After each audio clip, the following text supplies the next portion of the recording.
Welcome again to Joe Stunner Boxing. I hope you're having a good Sunday. I saw an interview with Eddie Hearn, who promotes Murodjon Akhmadaliev, and he was saying, beating his chest and shouting it from the rooftops, that Naoya Inoue was going to avoid Akhmadaliev. He was absolutely adamant about this. And he said, what's going to happen is Akhmadaliev is the mandatory for, I think, the WBA, and what Inoue will do is give up undisputed status because he won't fight Akhmadaliev. Now, I don't know what Eddie, or I'm not certain what Eddie bases this on. He said something about there was talk twice of putting Akhmadaliev in with Inoue, but now they're talking. But now instead, Inoue went and was supposed to fight Sam Goodman of Australia, who was injured.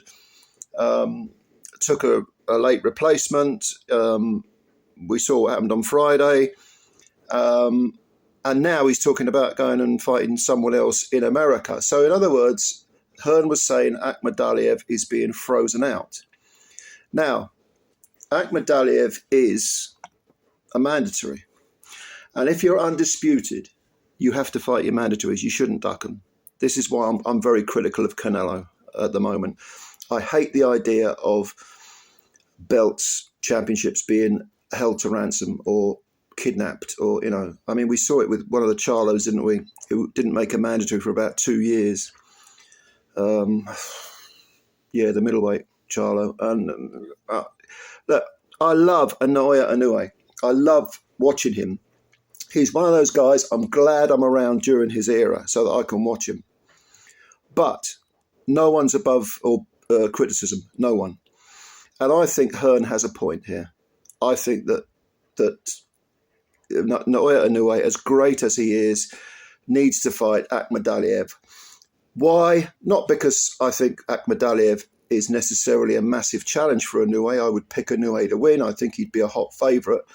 But Akhmadaliev in that division, super-bantamweight, is, that he hasn't proven that he's the second best, but the perception is that he's the second best in that division. And he's lost only once to Marlon Tapales, who ended up getting knocked out by Inoue. He has a record of 13 wins with 10 KOs, just the one defeat, no draws. His last fight against Ricardo Espinosa, knocked him out in 3 rounds, looked very, very impressive. So you're immediately thinking, put him in with Inoue. That seems like the most appealing fight in that division at the moment. And that's what you've got to do. If you're an undisputed fighter, you take on all comers. Someone like Anthony Joshua, who gets a lot of criticism, most of it unwarranted, I think. When he had belts, he didn't duck anyone. And that's why he's got losses on his record. I mean, throw out the first Andy Ruiz fight. You can throw that out because that was just, Ruiz's, a great performance by Ruiz. He clipped Joshua, knocked him out. But if you think about the rest of his career, that was a late substitute, by the way, but if you think about the rest of Joshua's career, he fought Usyk twice, didn't duck Usyk. Him and Hearn tried desperately to make the Fury fight. Fury made things awkward like he always does. Hearn desperately tried to make the Wilder fight. Wilder turned down 100 million from DAZN, But so Joshua's picked up defeats, but at least he's fighting anyone and he takes on his mandatories. He doesn't bottle it. Now, I'm not saying that Naoya Inoue is bottling anything, because I don't think he is. But maybe his team are thinking high risk, low reward. And I think it's now up to Inoue at 31 to say, hang on a minute, if I'm going to stay in this division and I'm not going to move up to featherweight, I need to fight Akhmadaliev. Akhmadaliev has had 2 fights since he lost to Tapales. Last year he had the Ricardo Espinosa fight. Prior to that, he stopped Kevin Gonzalez in 8 rounds. That was in 2023. And the Tapales fight was also in 2023, April. So we're talking 2 wins in getting on for 2, a year and 9 months, roughly. He's not been the most active, so you could make the argument, well, he lost to Tapales. It was a split decision. It was a very, very close fight. But I think the judge that scored it for Akhmadaliev had it wide, like a 118, 110 or 12 or something like that, whereas the other two had it close for Tapales. I thought Tapales edged the fight, but you couldn't clearly make an argument for Akhmadaliev winning that fight. But since then, you could say, well, yeah, but he's only fought two guys, Gonzalez was undefeated, so yeah, that's not a bad win, and Espinosa had quite a good record, 30 wins, four draws, I think, no, 4 defeats, I think. So it's not like he's fighting bums, he's not. But he's only had two victories since his defeat, and he's not active enough to demand a fight with Inoue. Okay, maybe you can make that argument. But again, I get back to the fact that who else is there in that division? Akhmadaliev is an exciting fighter to watch. In case you don't know, he's 30 years old himself, so he's no spring chicken, especially at the lower weights. He's from Uzbekistan. He's a southpaw. I think he's based in LA, is it, or California? He's based in America anyway. I love Inoue, but I want to see this fight. And I don't want to see... Bob Arum, after Inoue's last victory a few days ago, he's saying, we're going to take him to America. I've never been someone who cares whether he goes to America. I don't hold with the idea that you have to go to America to become an international world champion. It's nice to go to America and fight. It's nice to go to Britain and fight. It's nice to go all over the world and fight. Nice to go to Australia. But you don't have to do that. And a lot of people who knock Inoue, God knows why they knock him, but they do.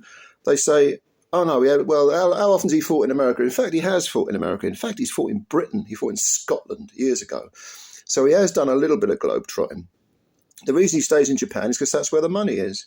But Bob Arum says, no, we'll take him to America. Okay, well, if you want to take him to America, have him fight Akhmadaliev. It's a great fight. Akhmadaliev is based in the US. He's in, I think it's California he's in. He's based there. Stick him in with Inoue. Why not? So, as much as I really admire Inoue, I have to agree with Eddie Hearn on this point. I get back to this. If you've got belts, I used the example of AJ, but that was just off the top of my head, right? If you've got belts, you defend them, all right? You don't hold them to ransom. Like Canelo avoiding Benavidez and Morrell. Diego Pacheco is another one in the super middleweight division. Do you think, is he going to give Pacheco, who I think is a mandatory with the WBO, is Canelo going to give him a fight? No, instead he's fighting, a welterweight, or a guy who's had one fight at 154 and looked bang average, and is also in his late 30s, in Bud Crawford. And don't get me wrong, I love Bud Crawford. Bud Crawford's great. For me, the top 3 fighters in the world at the moment are Usyk, Inoue, and Crawford, probably in that order. So I'm a little bit disappointed that perhaps it's not Inoue, perhaps it's his team are dragging their feet. Perhaps it's Bob Arum. Yeah, he's the roadblock. But I'm annoyed that this fight with Akhmadaliev is not apparently not going to be made, and I would hate it if Inoue vacated a belt instead of fighting Akhmadaliev. I think that's the wrong thing. Sometimes it's like when Canelo vacated the IBF, didn't he? Because he was supposed to fight William Skull. Well, I can sort of understand that because William Skull, I barely know who he is. I think I've seen him fight once that I can remember anyway. I may have seen bits and pieces before as well, but he's not a big name. He doesn't bring any money to the table. He's fought exclusively in Germany, I think, maybe 1 or 2 outside of Germany fights. But Canelo's saying, fight William Skull or give up the belt. Well, you have your belt back then. But we know what the IBF are like with their undeserving mandatories, and they're very strict about mandatories as well. But no, if you've got belts, you should defend them. 1 or 2 exceptions, maybe. Usyk gave up the IBF, didn't he? All right. It's Usyk, Christ, he had the choice of fighting Fury again or fighting whoever it was. Dubois, I think, he was already knocked out. Was it Dubois? Yeah, because Dubois beat Joshua. So he was like, nah, forget that. I'm going for Fury again. I've got a contract with Fury anyway to fight him again. So there are exceptions. But if you've got the belts and people are your mandatories, 98 times out of 100, you should honour those mandatories. Otherwise, if you're going to walk around with a belt, ultimately you have to abide by the rules of that organisation. Otherwise, give up the belt. Seems logical to me. But anyway, what do you think? What do you think about this situation with Akhmadaliev? Do you agree with me that it's the only fight for Inoue? And then once Inoue beats Akhmadaliev, he can go up to featherweight if he fancies it. Because there's no one else there to really trouble him. Don't forget he made his debut against Stephen Fulton at 122. It's not a bad opponent to start with, previously undefeated, 2-belt holder.